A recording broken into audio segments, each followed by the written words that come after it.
Testing, 1, 2, 3. Testing, 1, 2, 3.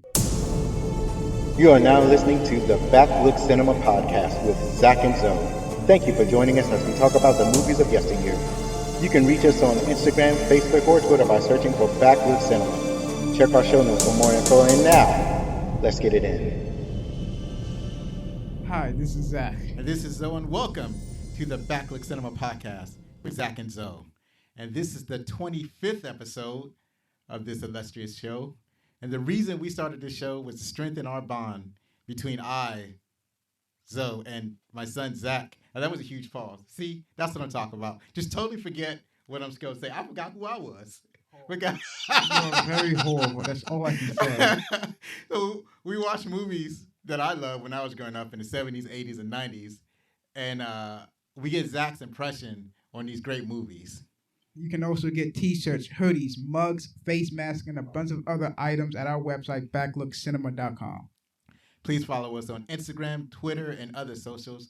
You can find the details in the show notes. Also, at backlookcinema.com, you can leave us direct feedback, comments, suggestions, etc. Email us at fanmail@backlookcinema.com. And please, if you like our show, then rate and review us on Apple Podcasts or whatever podcast app that you might be using. Yeah, you see that we rushed through that intro. We rushed through it because this is a special episode. This week is the most singular episode because we have as our very special guest on this show. And they can be found on Instagram at Oddity Podcast and on Twitter at Oddity Audio. Joining Zach and Zoe on the Backlook Cinema from the awesome pod where they talk about sci-fi and fantasy movies and comics and video games are the fabulous hosts of Oddity Podcast, our father and daughter team, Rocky and M. Let's give them applause, Zach, because we don't have sound effects on this show. We don't have. Yay. How you doing, Rocky? Welcome to the show. I'm doing all right. I'm glad to be here. Awesome. Glad to How be here. How you doing, M? I'm good. Awesome. That was slight today, so it's almost like you had to think about how you felt. Yeah, she did. So let me ask you something. Let us get to know you better. So, Rocky and M, what types of movies do you like? I like movies with a twist ending. Movies I'm with a a twist real- ending. Yeah, twist ending movies. Michael, Shyamalan type stuff. Right. Yeah. When he gets it right, it's totally When he gets it awesome. right, yes. When he gets it right, yeah. So, Yeah. or like we just watched Seven the other week. So something like Seven that really actually the whole movie was kind of bonkers, where it kind of took you on a ride. So that worked out very well. Oh yeah, M, one of my favorite movies. right. M, how about you? What's one of your favorite movies? That's hard to say. If I had to pick, it would have to be. It doesn't have to be one. Oh, one? Oh. Just not one? genre. No, it Just doesn't have to be genre-wise. one. Oh, genre-wise, yeah. It would have to be fantasy. All right.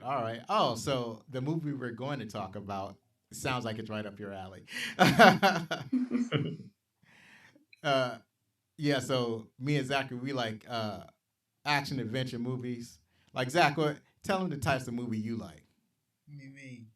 Well, what kind of movies you like? Action adventure. Basically, mysteries. So, Is that good enough for you? I guess if you're going to be that cooperative about it. Yes, that's how cooperative I'm going to be.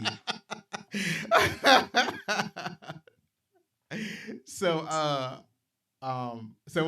what types of games do you guys like? I'm a big RPG guy. I like them long games. Your Skyrim and GTA and stuff like that. Right. So, and we had talked about earlier. We talked about something like what did we talk about? What was that game?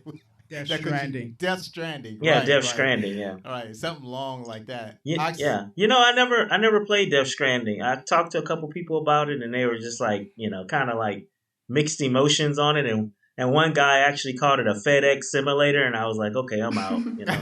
I was like, I ain't playing that. Right. I actually heard that too. That it is kind of a FedEx simulator, or it's like because you're carrying packages. It's not really an action game, but it's more like a massive co-op game that you're supposed to be able to co-op with people online to carry out a mission instead of just all death and destruction all the time. Yeah, and then somebody said it wasn't no combat, and somebody said, yeah, there's some combat, and I was like, this is all too confusing. I would, Right. if I catch this game on, it comes free across PS Plus or something one day, I'll get it. But other than that, right. Em, how about you? When it comes to video games, Right. anything I can finish, honestly. Because I don't finish games very often. So if I finish it, I must like it. Right. So that's that dopamine hit that you're looking for. You're not wrong. Yeah. Yeah.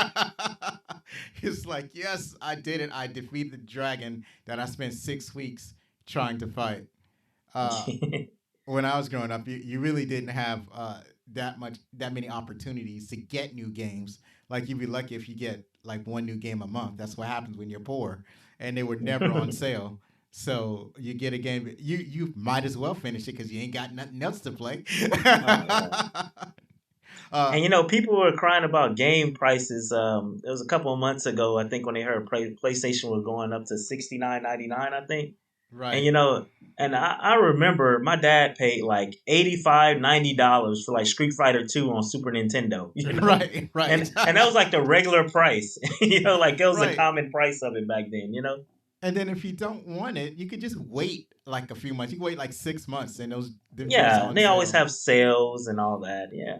The only time it really matters, if it's a sports game, then you kind of have to get it when it first comes out, because otherwise, yeah. I mean, if you're a sports fanatic, if you get online and you want to play with your friends right away and you don't want to be left behind, yeah. Right. Now, if you're like me and you don't have friends, I get my sports game 6 months into it and it don't matter, Right. I wouldn't play with nobody anyway, Right. Yeah. Yeah. So, I'm not. I don't play sports games at all. So I totally missed out. I used to play wrestling, and now I can't do wrestling anymore. It's it totally passed me by. Yeah. I watched up to the Stone Cold timeline and I think I was done. Right. I right. like the Stone Cold era, and then I was finished, and I haven't watched since. Yeah, basically I think the last wrestling type games that I was really into was back in, I'm guessing maybe they had wrestling games on the Wii if I played it on the Wii. Otherwise it'd be the Nintendo 64. Probably. Yeah. WCW Revenge. Or, That's my game. Or what you call it? I think PlayStation 3. When was Def Jam Vendetta on PlayStation? That was PlayStation 3. PlayStation. Okay. Yeah, PlayStation 3. Yeah. So that was the last system or the last type of game that I was really into, and now I'm missing it. I wish I hadn't sold it. I want to go back to playing it. If you're talking about the first one, that was on the GameCube and PlayStation 2, along with the second one. Yeah, the if first you're one. talking about the third one, I know you didn't play the third one. No one played it. Nobody played the third one. Right. That was the one on PlayStation 3. Vendetta was the second one, right? Yeah. No. Yeah. Fight for New York. Fight for New York is the second one. Oh Vendetta is the right. first one. You're right. Oh, Vendetta was okay, the you're first right. One. Vendetta was for the GameCube, and Fight for New York was. Yeah, Fight for New York, I think, is the one we used to stay up for hours playing. Right, that's the one I love. I mean, I do love Vendetta, but I really love Fight for New York because of the improved graphics and basically the different play mechanics, and that was very. Was very the third one, I became aware of its existence a couple years ago. Right, I only found out. Yeah, I didn't even know it was a third one a couple years ago. Somebody said something, and I was like, "Wait, what?" I guess people are like, "It's best to be forgotten. Best that be forgotten." Yeah, exactly. I was like, "Yeah, I'm not. I don't know what this is, but yeah, okay." So, Zachary, what are you playing right now? Outriders, Smite. Those two games. Right, Oh, right. What was it? Hack GU? That. What level are you on now on Outriders? What was it? 22 World Tier 7, and me and gracious. my friend are thinking about lowering the tier because the game is BSing. Yeah, I heard this. Especially with teardrops. Right. My friend would end up seeing some purples while I only see green and blue, and I'm like, this is bull. Oh man, I'm like on level 5, and I want to lower the tier. Yeah, he's like I'm 22 and it's getting hard. Like what? Right. Yeah, I remember there was I was listening to this other pod called What's Good Games, and they were like there was one Andrea level. Renee and Brittany Buckheimer. Yeah, right. I love that show. So they were talking about. Did you hear them talking about the area where they were trapped in, where there was these enemies that just kept respawning and they couldn't beat them, so they dropped it down a world tier. Wait. Are they in a big area and there's like monsters coming out of the cut? They described it as like a hallway. It's kind of like a corridor. I don't know if I passed that portal. Not. All I know, me and my friend are in this big wood areas. We have to fight monsters upon monsters, and these monsters end up, charging at you and also poisoning you. So I don't get time to heal myself as I'm getting bombarded with nonstop enemies. Maybe if I could jump in the game, it would have been easier. But no, you can't jump, so you can't really dodge a lot. So you and you're the fire dude, right? Yes, I'm a pyromancer. See, pyromancer. You got to burn some people in order to get some of your health back. So I can see how that could be challenging. Well, you're not making it sound fun, so I think I'm done with Outriders. I think I'm out. No, Outriders, that's probably a bug that they're going to have to fix. And I enjoy playing Outriders, but I really got no one to play with because I'm such a noob that Zach doesn't want to play with me. And then I get in the area. Oh, wow. Right. And I get in the area where I definitely could use some help. And basically what happens is that I keep fighting in that area until my character gains enough experience where he can finally beat whoever was bothering you. You just keep losing till you level above your competition. Right. Keep losing to you. And then the game will give you this reminder. It's like, well, if you keep losing, you can lower a world tier. Yeah. They keep insulting you. Right. It's like when you're playing, what was that game? Gears of War. They do that too. Yeah. They remind you that you can always go down to the baby level. Yeah, baby mode. Yeah, you can go to baby mode if you want. You don't have to stand for this. Right. Yeah. So maybe we can exchange PSN names and we can be a noob squad together. Right. We can be the noob squad and we can trip over each other and figure it out. figure it out. Yeah. Right. So what was it? So I'm trying to keep up with the Falcon and the Winter Soldier on the TV front, and also there's Superman and Lois and Invincible. So what are the shows that you're trying to keep up with? Invincible, Falcon and the Winter Soldier. I'm trying to think of superhero shows because I watch a lot of stuff. I have a lot of stuff going. Well, besides superheroes, what are you watching? Oh, okay. Well, Snowfall. I love Snowfall. That's one of my I heard shows. That was good. Comes on FX. That's really good. Trying to finish up The Expanse. That's a really good one on Amazon Prime. Oh, I should have wrote all this down. It's definitely a list. I just finished. I love the animation. The adult animation they call it. I just finished Paradise PD. Right. Okay. And I finished up. What the Solar Opposites that's by the makers of Rick and Morty. Okay. Yeah, that's on Hulu. I finished that up the other day, and I think that might be it. Maybe. I'm sure I'm missing a lot of stuff, but yeah. Right. And then I have we have the network note shows I watch with the wife. The Good Doctor, New Amsterdam, Prodigal Son. All that. Right. Yeah. New Amsterdam. I thought that was an old show. I got the most exciting thing going on in TV right now for me is My wife has started Game of Thrones. Ah, This is her first watch through, so I'm kind of watching it together with her and filling her in on backstory. Now that's really fun. That is th- fun. that is fascinating. That's a Yeah. fascinating watch. That's gonna be Yes. good up until season 7, and then beyond that, all I can say is like, good luck. Good luck on season 8. Yeah. But hey, she got a lot of years to get disappointed, Right, before right, she gets right, right, disappointed. So right. yeah. So, what about you, Em? What are you trying to keep up with? Keep up with Oh, Good Girls. That's it. that's not okay. First off, that's not. I finished Good Girls. Thank you very much. I'm trying to keep up with the 100. Then there's anime that I'm watching, like none that I know how to pronounce though. Just a bunch of rewatches actually. Yeah. Right. So, what genre? Just any genre, or are you? Is it comedy, or is it sci-fi? Is it anime? It's anime. Oh, okay. Well, that's good. That's good. I haven't really been watching a lot of anime. Zachary, you been keeping up with any of the animes, or all right? What are you watching on television? Trying to keep up with Invincibles, Falcon and the Winter Soldier. Gotta get into Baku no Hero. Finish Food Wars. What was Salmon King? Gotta get back into that because there's a few episodes I missed. That's just about it. You know what? I just started watching Justice League. I mean, not Justice League, Young Justice again. And I didn't check that one out.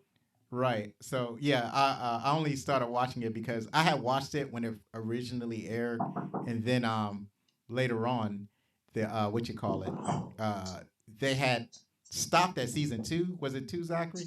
I believe it was season 2. Yeah. And then when Disney picked it up, no, not Disney. When Warner Brothers picked it up on HBO Plus, they went to season. They added a season 3, so I felt like I needed to watch the whole series all over again. And when I watched the first episode, I realized that I had never actually seen all of the episodes. Like I was like, oh, I never seen this before. So watching it again, it's like watching it brand new. And did you guys know that Netflix is doing a brand new Shin Godzilla anime? Yeah, I heard that. No.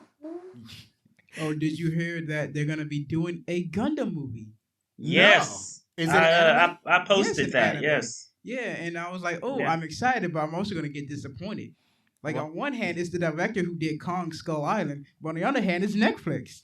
Yeah. Right. Yeah. But- That's But it's animated, so it's like a whole new thing. No, it's a live action. It's a live action. So Gundam? that's another huge disappointment I'm looking yeah. at. Yeah. Oh, Yeah. that's So gonna it's be like I don't know wild. which one they're doing, and I Well- don't even know if they're gonna be faithful to the anime. Well, it's like when I heard that Netflix was doing Death Note live action. I was like, yay! I was like, yeah, no. and then I saw some of the No. stuff, and I was like, what are No, you doing? I watched it and it just broke my heart.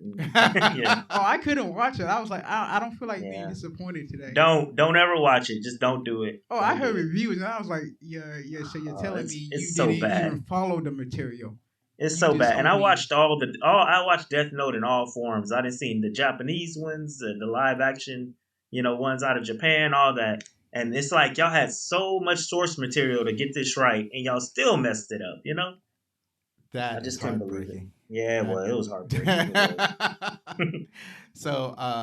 So the Shin Godzilla, I seen the trailer for it. That looked good. It's a subtitle to it, but they look like they put a lot of monsters in the Shin Godzilla, and as with all anime, it looks outstanding. It looks crisp. It looks clean.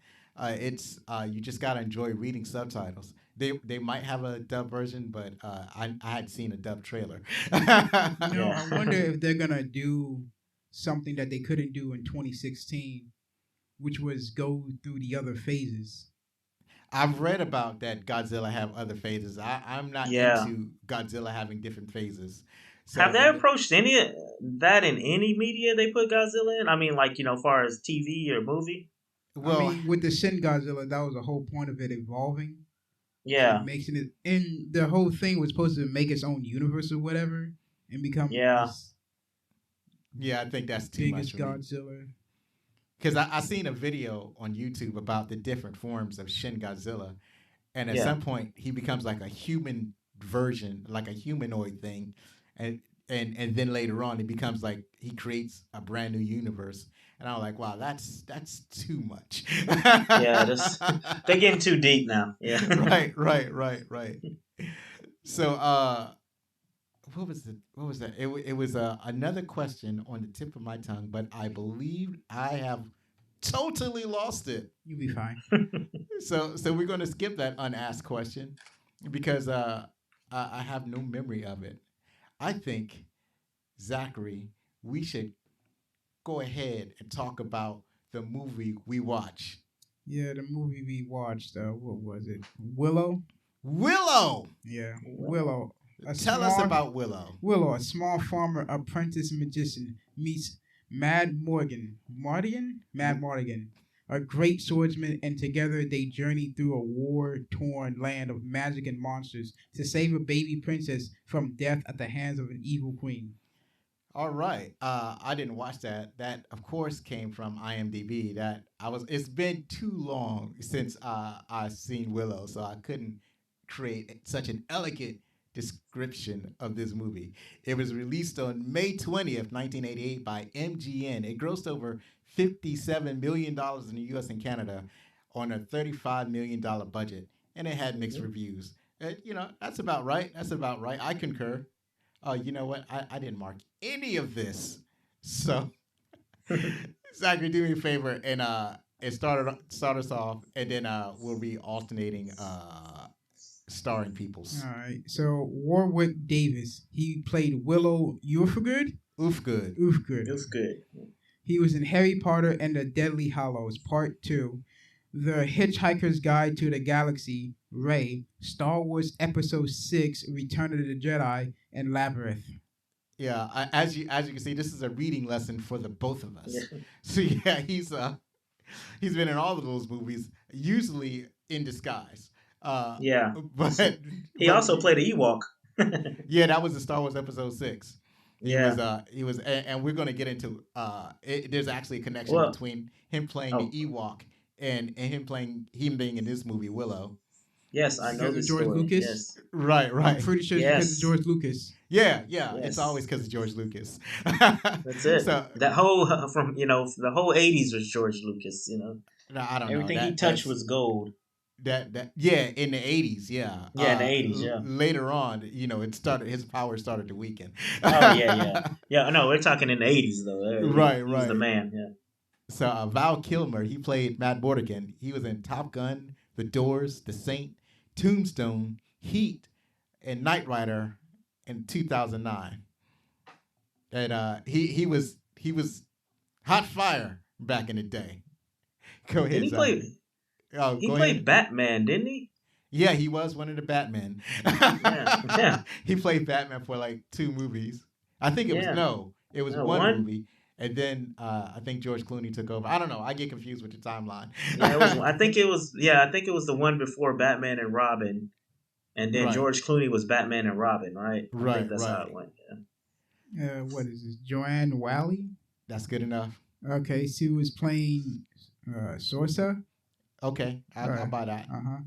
She was in Daredevil, The White Princess, and The Borgias. The Borgias. I think they were. If you remember your Assassin's Creed, I'm pretty sure they were the family that eventually became the popes. I think. I'm like half sure. Anyways. Yeah, I think you're right. I think it's actually a TV show about this too. Right. That's the TV show. The Borgias or something it's called. Yeah. So anybody watch Daredevil, the Netflix show? No. I watched the first 2 seasons, I think. Yeah. Okay, so that's a definite no, and you watched the first 2 seasons. I've seen all of them. So Joanne Whalley, she was, I don't think you noticed until the 3rd season, but there was at the end of, I guess, the 2nd season, at the beginning of the 3rd, Matt Murdock was pretty beat up, and he basically had to hide out in his church, and he was being nursed back to health by this nun, and the nun was played by Joanne Whalley. So I think her name was Mother Mary. Okay. Her role is very significant in Daredevil's life, so I don't want to spoil it for you while it's still on Netflix. So y'all might want to check that out. All I can tell you is that Mother Mary is very significant to Matt Murdock. So Jean Marsh, she played. Oh, did you read or did you just read that one? Joanne Wall? Yeah, she did, because we were trying to find out how you pronounce her name. Jean Marsh, she played Queen Bavmorda. She was on Hitchhiker's Frenzy, Upstairs, Downstairs, and Doctor Who. Patricia Hayes, she played Finn Razel, and she was in A Fish Called Wanda. Didn't see that movie, but I heard nice things about it. Good movie, good movie. Oh, okay. That's good to know. It's one of those movies where I always plan to watch, never got around to it. Yeah, I have a lot of those too. Right. Pat Roach, he played General Keel. He was in Indiana Jones and the Raiders of the Lost Ark, Red Sonja, and Conan the Barbarian. He's probably playing the bad guy. Right. Oh, yeah, always. Tony Cox, he was playing... What in the world? Say Von Carr. Von Carr Warrior. What is that? And he was in Bad Santa. Do you know which elf I'm talking about? Well, he wasn't an elf. He was one of the little people. You know which one I'm talking about? Why I wrote his name down, even though he's a very insignificant character in this movie?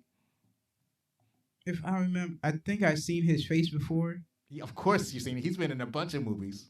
Especially in Bad Santa. Yeah, he was one of the elves. Right. We keep calling them elves. Because when you see him, that's all you think about. Yeah, he was the lone black little person in Willow, or at least the only one that I seen. He was one of the ones that went with Willow on his quest to when they first traveled off from their village. So yeah, and then when I saw his face, like, yeah, that's the dude from Bad Santa. He was a master in that. Wasn't movie. he in Friday also? Probably was. Yeah. He was in a lot of movies. Yeah. Also, Kevin Pollak, he played Rule, and he was in A Few Good Men. Great comedian, and he has the best impersonation of Captain Kirk this side of the North Pole. Yeah. Lastly, we have Rick Overton. He was playing Von Jean. Good enough. He was in Groundhog Days. Yes, and so Kevin Pollak and Rick Overton, those were the two brownies, as they're called in the movie, the two tiny people. And Rick Overton is also a great comedian. So what's more about this movie, Zachary? This was directed by Ron Howard. He also directed Backdraft, Apollo 13, Splash, The Da Vinci Code, and Solo: A Star Wars Story. Those are all great movies. It's like, you're good. Oh, yeah. I don't know about you. I don't know about that last one. What was the last one? Solo: A Star Wars Story. Oh, yeah. Okay. I'm not going to argue with you on that. Solo was suspect. Right. Solo was suspect. Have you seen any of those movies? Yeah, I like Rogue One was really good. No, I meant the ones that we just mentioned on the list. Oh, I think all of them. We gotta How watch about all you? those. How about you, Em? Are any of those? Which ones of these are missing? Sorry, you cut out. Which one of these are missing? Which one of these movies did you miss? All of them. She probably ain't watching none of those. Yeah, I'm only laughing because I already knew the answer to this question. Zach, have you seen any of these movies? Only The Da Vinci Code. You actually saw that? Yeah. I did not see that movie. That was a good movie. I heard that it was good. Not really sure if I want to see alternate versions of Christianity. Yeah. If you're religious, stay away. But yeah, it was good. Right. It might affect me in a negative way. That's why I say the way it's like, I already know what this is. I'm not sure I want to see it, but I heard that it was good, so I might go ahead and see it. And but before we move on, we have to bring up Ron Howard's most significant achievement was Happy Days. Right, but not as a director. But that's right, not as a director. Right, but yeah. Well, actually, even before that, he was on the Andy Griffin Show. Yeah, that's true too. Child actor on Andy Griffin. He's had illustrious career, starting off. Yes, Andy he Griffin, has. then moving on to Happy Days. And the reason that he left Happy Days because he wanted to be a director. So I think he even directed a couple of episodes of Happy Days. But he I'm left sure Happy he did. Days. Right. But he left Happy Days to be a film director. And then he came back for some very special episodes. and then, Yeah. Oh man. and then he basically, after he left Happy Days, he was really off to the races. But he's directed some great movies. And Oh some not yeah. so great He ones. is an awesome director. Awesome Right. director. So like when you hear that he's chosen to direct solo, you figure it's in good hands. But the problem is that he's taking over from some other directors. So there are always gonna be problems when you fire a director and Oh yeah. and get somebody else to take over. Sometimes it works out, and sometimes it just don't. So That's how we got the Snyder cut. right. That is all too powerful an example. But Snyder can fail all by himself if That's right. Batman and Superman tells us anything. Oh So yeah. Oh yeah. right. Yeah, Martha, come on now. Anyway, this movie was written by George Lucas and Bob Dolan. George Lucas, mostly Star Wars. He's done some other movies. He did his student film, which is THX something something something, and then he did American Graffiti, and that by all accounts is a good movie. And then Star Wars, and this movie Willow is just kind of like Star Wars. It's basically if Star Wars and Lord of the Rings had a baby, it would be Willow. So that's Yeah. what, and sprinkling some biblical references just for the taste. You want to salt biblical references for the taste. You don't want to oversalt it with Moses metaphors. Also, Bob Dolan, he did Far and Away, The Banging Sisters, and How to Eat Fried Worms. So he's written some great films. The music was by James Horner. He did the music for Avatar, Titanic, and Deep Impact. How did you guys feel about the music in this movie? Maybe because I remember that era because '80s movies are some of my favorite. It was just typical '80s kind of deal to me. I mean, it was good, but it wasn't anything didn't different stand than out too other much. other Yeah. movies are doing. Right. I actually liked it a lot. Zachary, how did you feel about it? It was alright. It was alright because it's got for me it's got that hummable tune. Da da da da da da da da da da da Some da is a mix da. of fantasy and Indiana Jones, at least. Right. Yeah. So yeah, that is that's the breakdown of what we got going on in the movies. So Zachary, why don't you let us know what's coming up next? So for now, we're just gonna take a short break. But when we come back, we'll talk about our favorite parts of the movie, some movie trivia, and find out what some of the critics thought about the movie. In my family, blackroot is a time-honored tradition. We've grown blackroot at our farms in Andowyne for generations. Blackroot is not as toxic or addictive as tobacco, and it doesn't leave you a raging drunk like beer or wine. Blackroot leaves you feeling soothed and relaxed, and it has a pleasant vanilla flavor with a minty aftertaste. For the best blackroot, look no further than Andowyne brand blackroot. Andowyne brand blackroot is the best version of this incredible delight that money can't buy.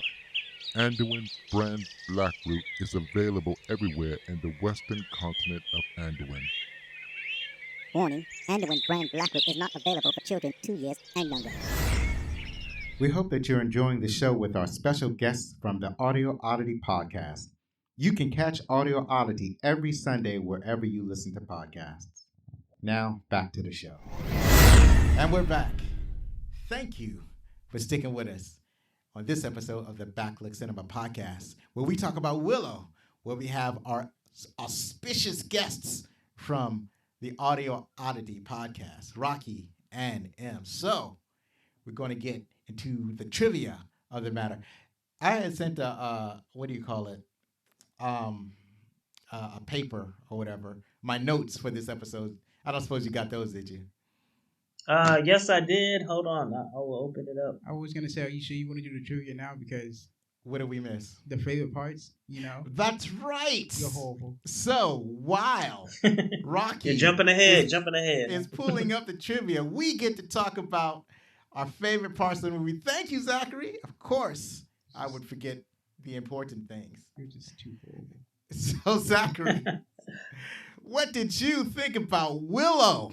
It was a decent movie. I guess it can pass for something in the 2000s, but not now. Right. Didn't hold up well, you're saying. Kind of. So, this is I have mixed feelings about this movie, to be totally honest, because it's one of those movies like when I was real excited about when I saw the trailers, right? So they used to have these magazines where it was a magazine just based completely on that movie. It's filled with pictures and interviews. And I bought the one that was in reference to Willow. I took out the posters. I put the posters all over my wall. I loved the design of the movie. Then when I saw it, I was like, it's almost there. So it was like it's almost there. It's kind of missing something. It's missing something, though I couldn't tell you what it is. But I really did like the movie. I thought it was fair. It was a fair movie. It was almost what I was looking for. So Rocky, what did you think of this movie? This was my, I don't know, 20th time watching Willow, I guess. Even though, probably 18 of those took place in the, late 80s, early 90s or whatever. And, I think it was ahead of its time. I agree with Zach. It didn't hold up well. But, but you got to think in 1988, when I remember seeing that monster and that CGI and just a movie with just all little people, you know what I mean, as main characters. It wasn't they were a side note or sidekicks or nothing. Willow was the hero of that movie, Right. And I think it was far ahead of its time, and you watch it today and it's kind of like, oh, that looks cheesy, and what are these people doing? But I think it was still a great movie. I still enjoyed it very much. Right. How about you, Em?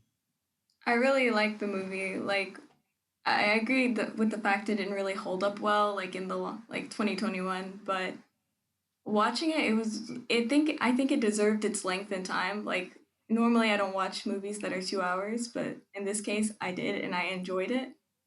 Most of it didn't really most of it, like I said, doesn't really hold up well, but it does. It is an interesting movie that I did wanna watch. I was wondering what would happen. Right. So since we're speaking now, what was your favorite parts of the movie? That one moment. I have two favorite parts. That one moment where he kind of holds the child for the first time ever, and that moment was really cute.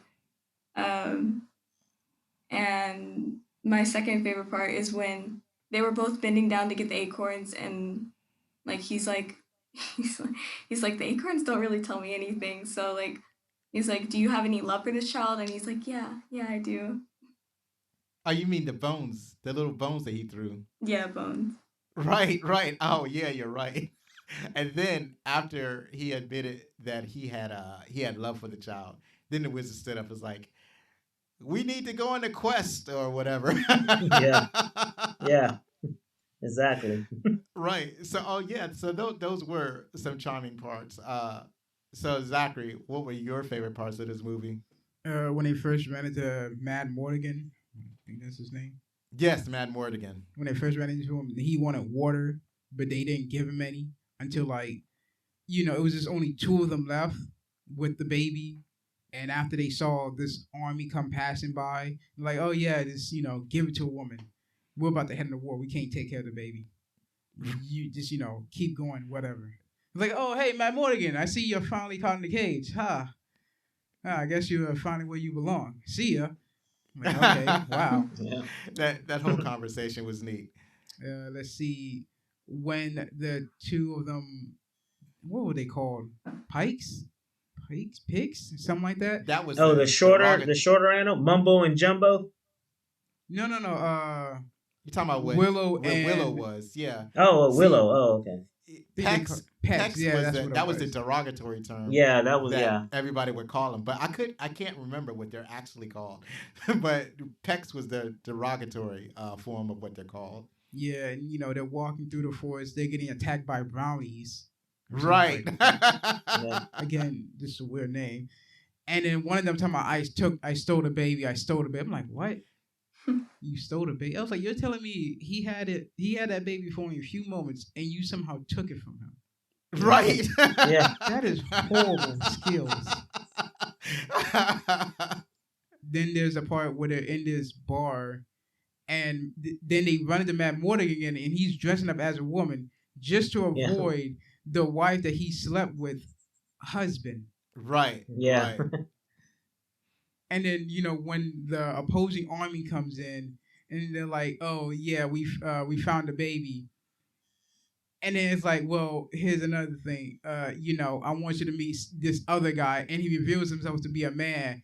And the guy gets upset because at first he thought it was, his wife's cousin that he was hitting on, only to be a man. And I was like, I don't know why you be hitting on another woman in front of your wife, but okay. Yeah, whatever. in front of his wife. Like, well, it was a sign of the times, I don't know. I don't know about that. That's how they rolled back then, That was very bold. It was all about childbearing. Right. Yeah, let's see what other good parts. When they was up in the winter mountains, I guess that's where they were, in the snow. And when they were trying to get out of the cage, Madmortigan told the brownies to buzz off because he can do it himself. And I guess he was a chief of the brownies, got mad, took the powdered dust of fairy dust he had, smacked Madmortigan, and then he just straight up change. He goes from "get me out of this cage" to being someone that looks like he was high. Yeah. And the moment he gets to, I forgot her name, the female of the opposing army. That's Sorsha. Sorsha, yeah, he falls Sorsha. in love with her. And then slowly, and just tries to win her heart over, which, it works strangely. Right. It works. And I'm like, I don't understand it. You only met for like a couple of seconds. I don't get it, but whatever. Right. Sure. But there was definitely some Me Too moments in that movie too with her. It was like, Right. Yeah, that whole thing was written poorly. Oh my God. When he starts she's sleeping and he starts kissing her to sleep, I'm just like, oh, this would get so canceled nowadays. Like this movie would be canceled. I don't know if he actually kissed her. I felt like he got close to kissing her, but didn't actually kiss her. Because I was thinking about the same thing. It was a creeper move regardless. Yes, creeper it was. move. That was a worse creeper move than Revenge of the Nerds. So yeah, that was pretty bad. That was bad, yeah. Then you had the part where they're on horses, they're trying to go to some castle, but C escapes from Madmortigan, runs away, and Madmortigan chase after her, trying to bring her back, and I'm like, why? Just let her go. Right. You already got away with her being a hostage. You could have just dropped her off right at that point. But then I'm like, oh, that's right. Fairy dust is still affecting you. Right. Yeah, okay, fairy dust. That's good to know.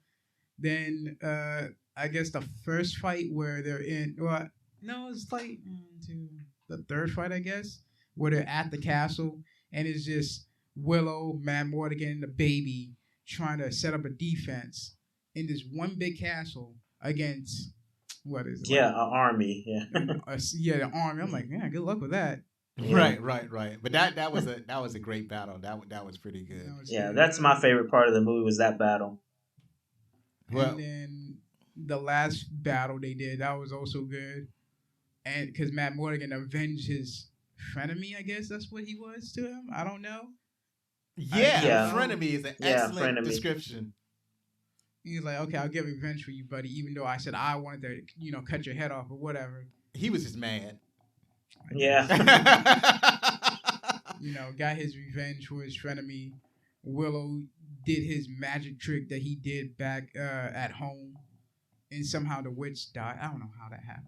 I don't get that part. Right. That's Yeah, another I think poorly the written evil moment. forces got mad at her because she didn't get the sacrifice in Like, time. oh, you and didn't then do they- it in time. You Yeah. must suffer. Right. Yeah, exactly. And then they like burned her up or whatever. Whatever. Okay, so what happened. about the wand? The wand is gone too. That wand that was so powerful. Okay. Yeah, that's gone too. Don't worry about that. That's gone. Right. So, Rocky, what were your most memorable moments?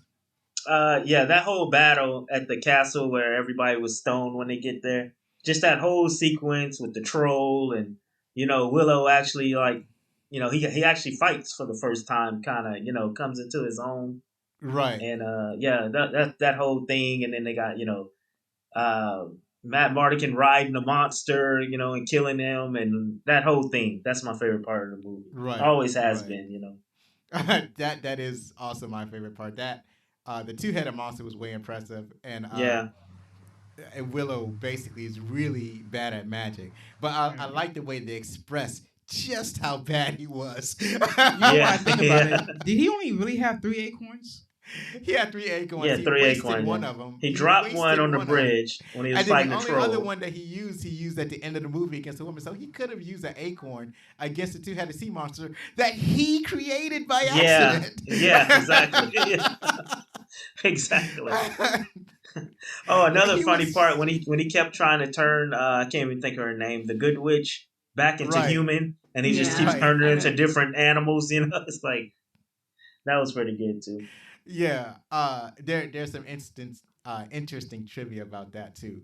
So, what was that? Yeah, my favorite part is that, and at the end of the movie where Willow, failing to use actual magic to stop like the most powerful witch, uses Yeah. stage magic, Yeah. fools her, and then that's when the forces of evil decided to strike the evil witch with lightning. I mean, I think it might have something to do with her spilling the magic potion, because I don't think it was blood, because that much blood out of the baby would have killed the baby. So I'm pretty sure it's whatever potion that she was cooking up.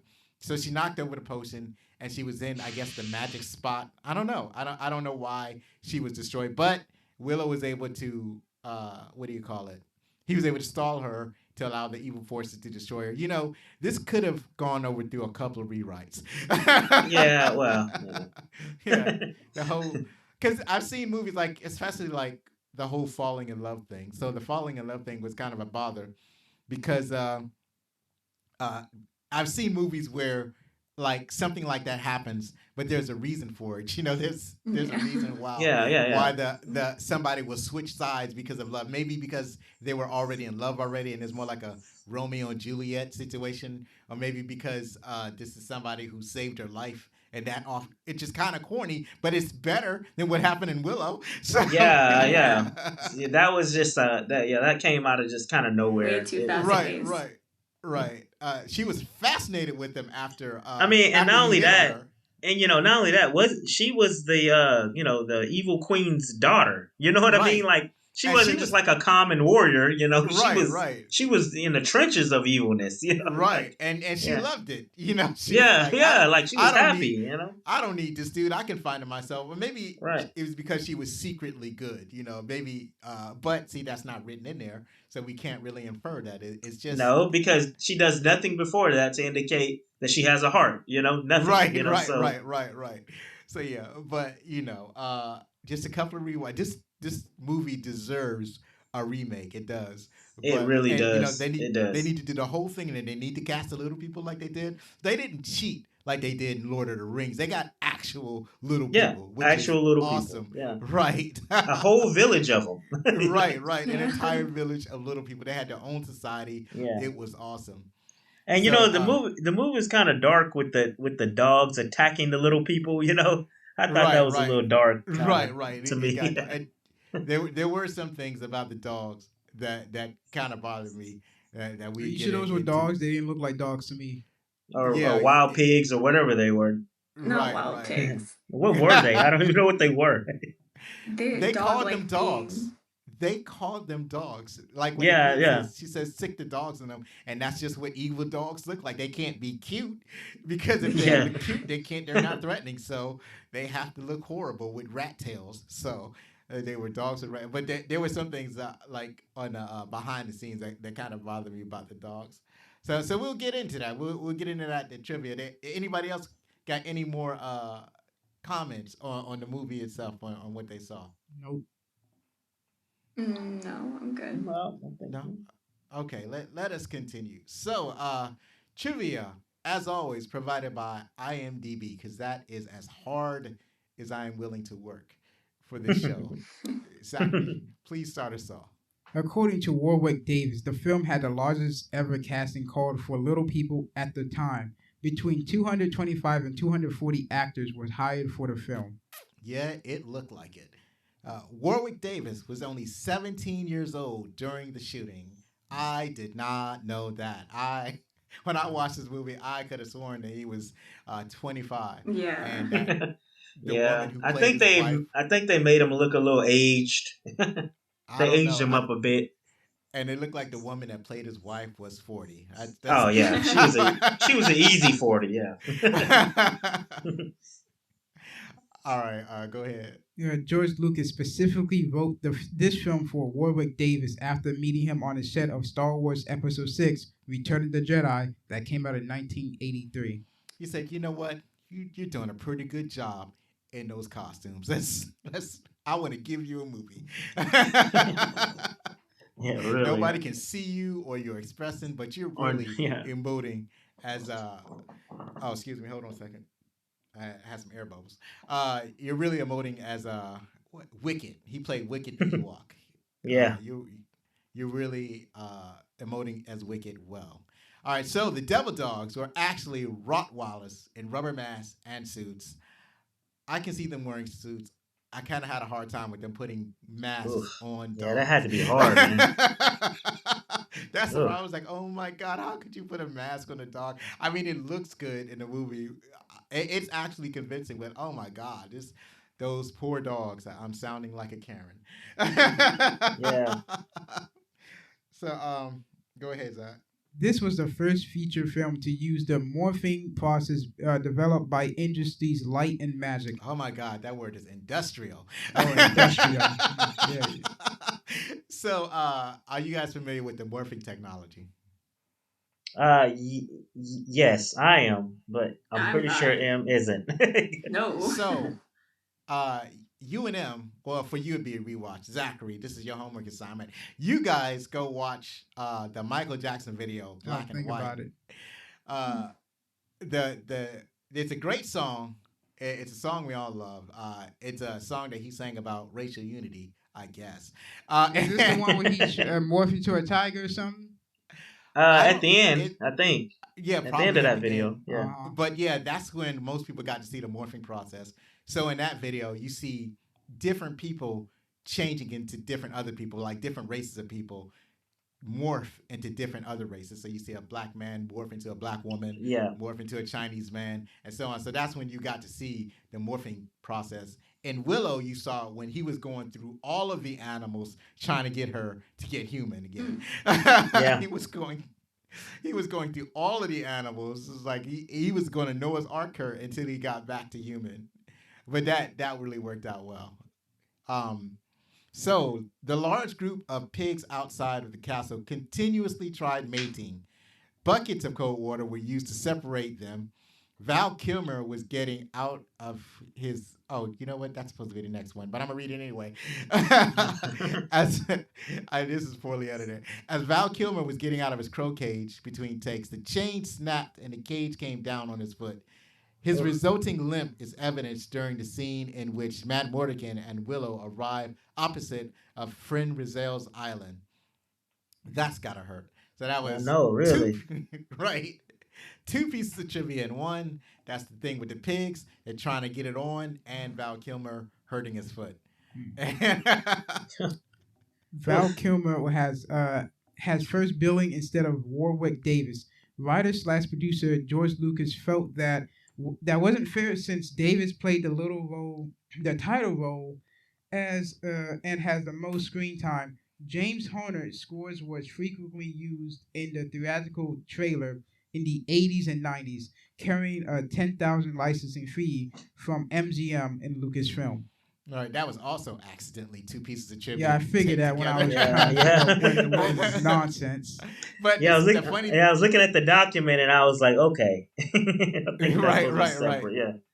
Right. So, and that's as far as the first part. Yeah, that not only was Val Kilmer's name above what came before Warwick Davis, but also the chick, the female, her name was before his. He was like the third person. He had third billing, which is kind of messed up.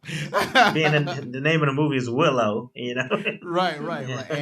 And he's in most of the movie. Like he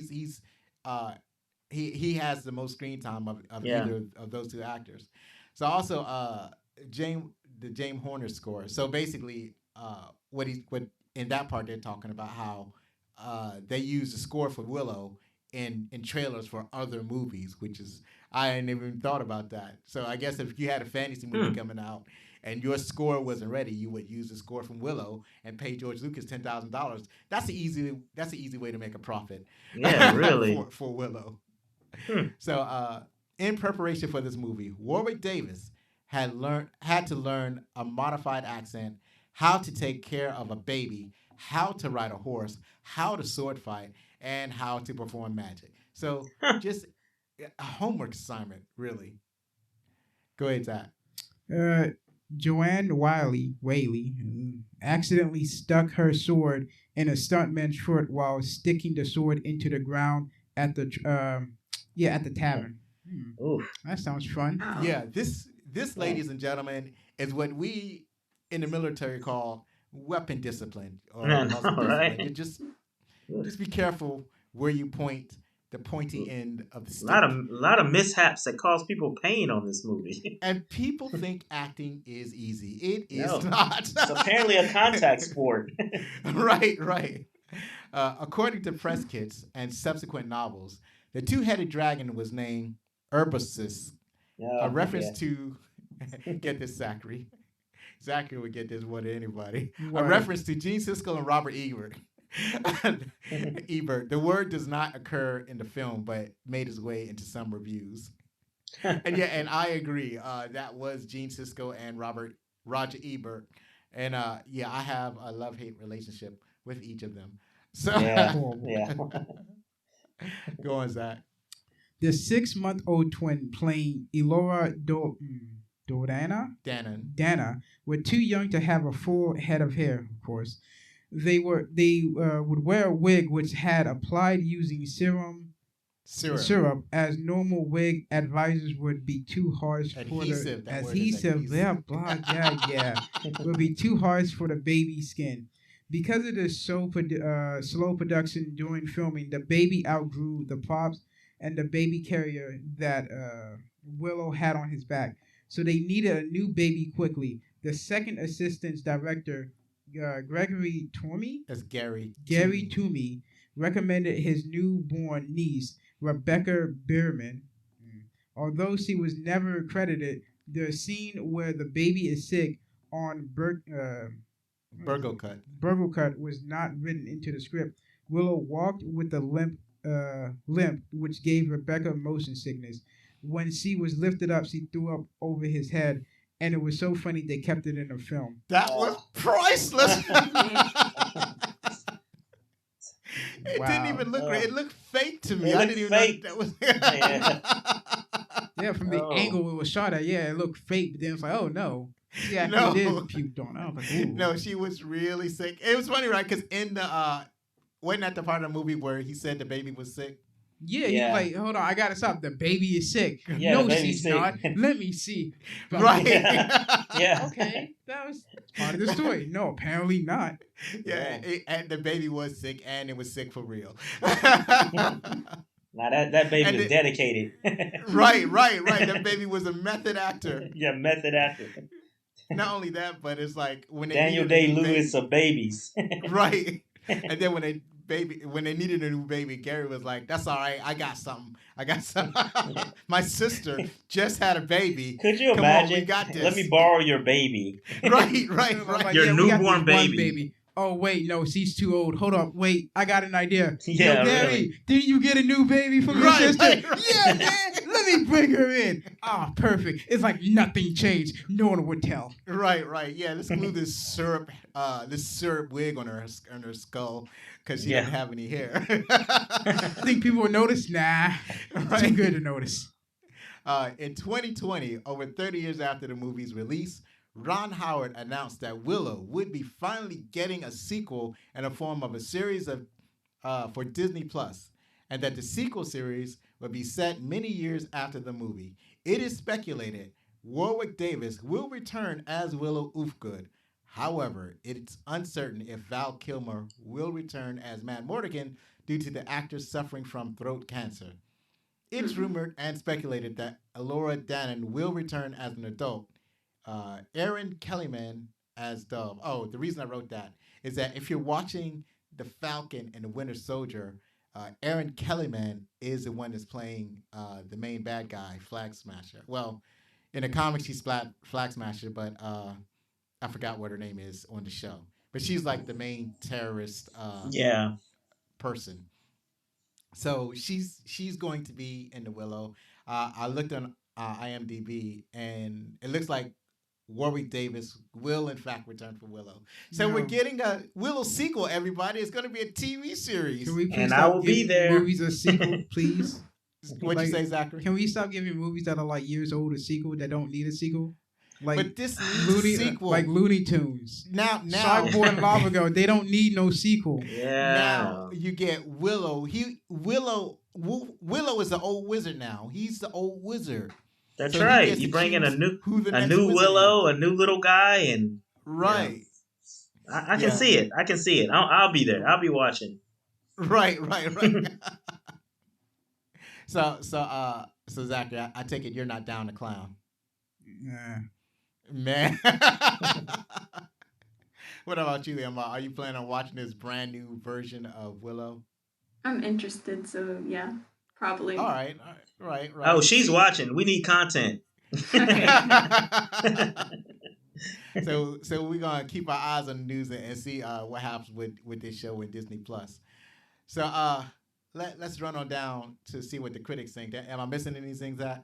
No. Okay, I'm right on track. All right. So the critics, 51% on Rotten Tomatoes. Audience gave it 79. Audience really liked this movie.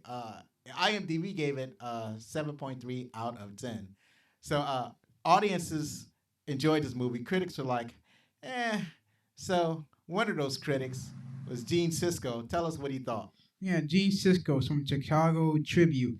There isn't a single major character in the film who is engaging. See, Sisco, you're wrong, Sisco. You're wrong this time, okay? Now, I get it. Normally, we agree. Normally, we see eye to eye. But this time, please stop. This time, he's wrong. He's wrong. Go get help. Am I lying? Am I lying, M? No, he's wrong. Yeah. What is he talking about? Madmortigan was very engaging. Right. Willow was very engaging. Yeah. What are we talking about here? Like, what are we talking about? Right. I He guess had he personality. Yeah, what movie was he watching? You know, Right. It was probably that weird that love B plot that probably threw him off. So yeah. Well, okay, bring that up and then give it a low score. You know, okay, I'll accept that. You know.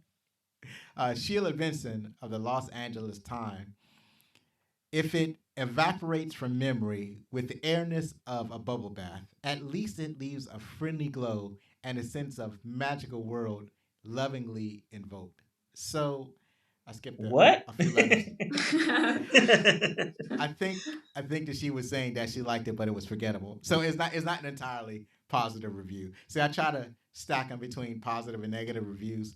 And hers is like, she's really on the fence about this movie. Like, I think it was she liked it while she was there, but poof, it's gone. But you still feel a sense of magic after. It's not something that's going to stick to you after you leave the movie theater. I think that's what she was getting at.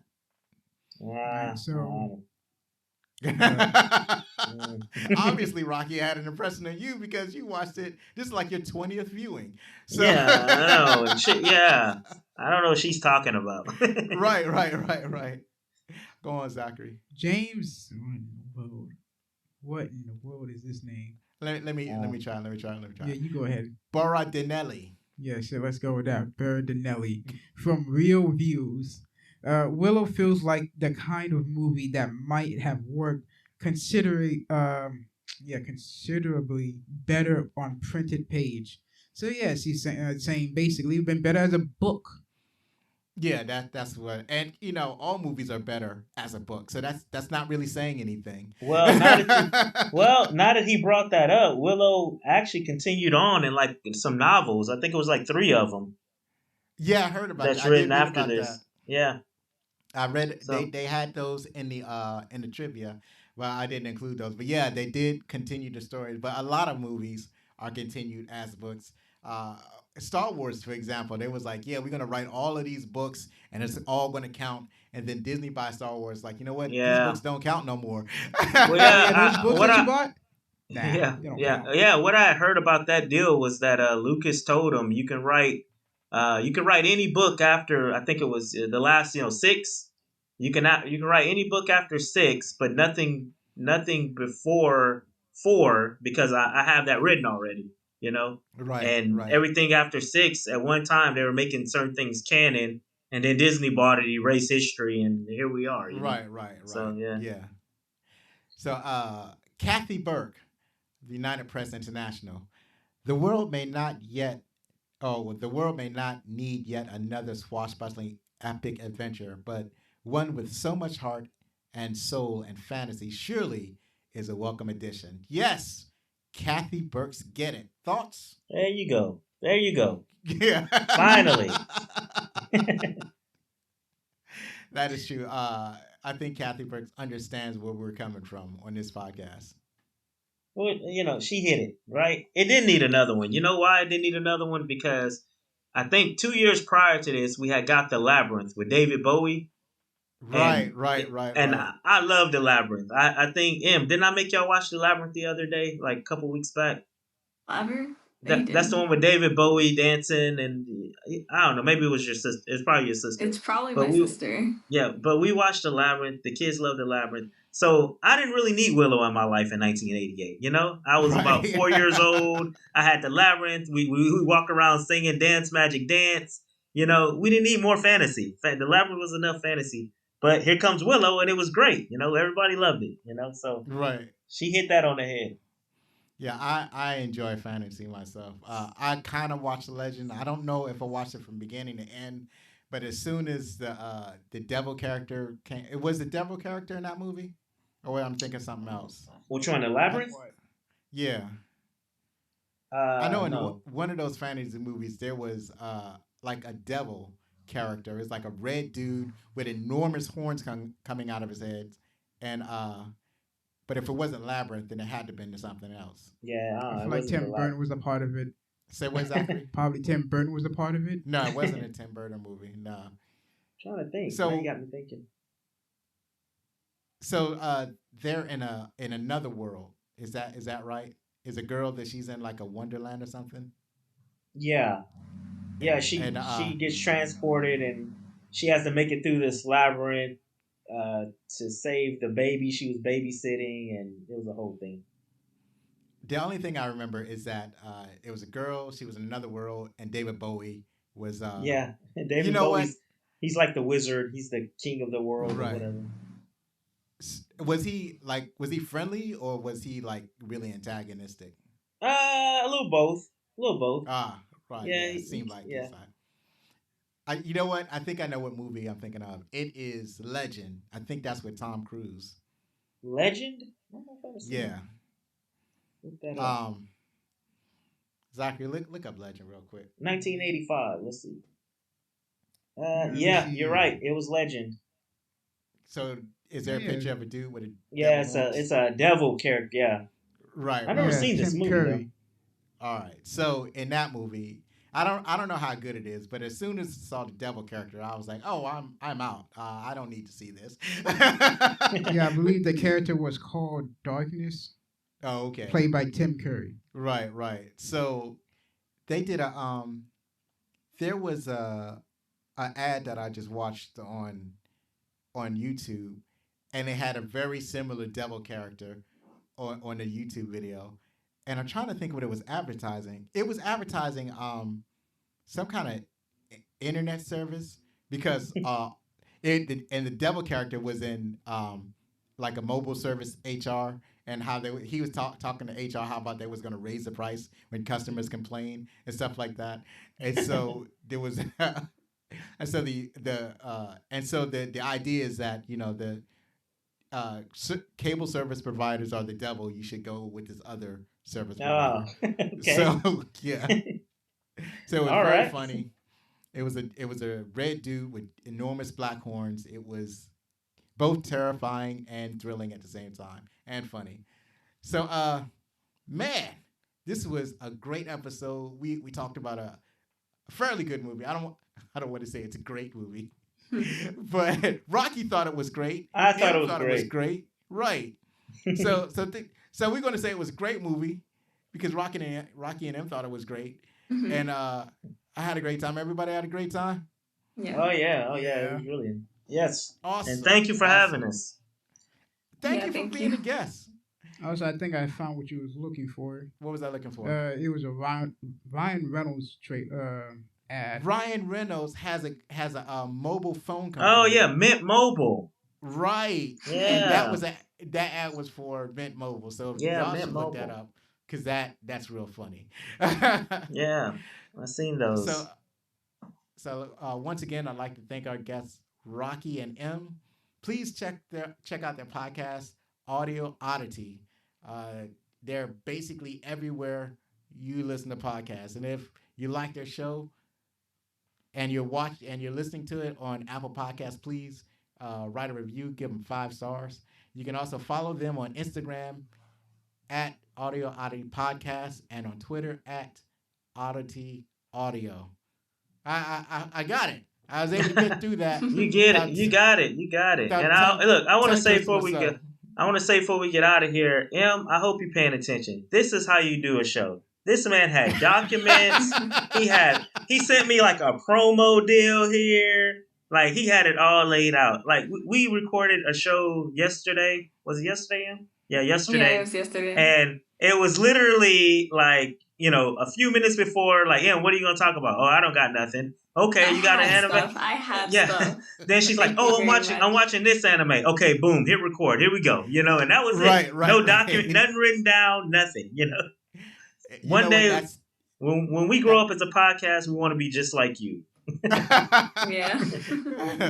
So yeah, just sometimes all you got to do is hit record. That's it. That's all. Yeah, and we just let it flow from there. Whatever happens, happens. So, you know. so sometimes, like I'm, my style is very structured. Well, I have to write stuff down, but I only do it because I'm so forgetful of everything.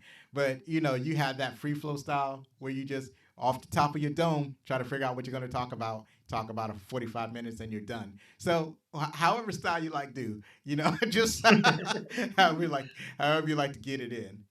So, once again, if you like our show, then please rate us, write a review, and then share it with someone at Backlit Cinema on Twitter or at Backlit Cinema Podcast on Instagram. Believe me, it matters. Be safe, hug your loved ones, get vaccinated like I did 2 weeks ago, and be outstanding.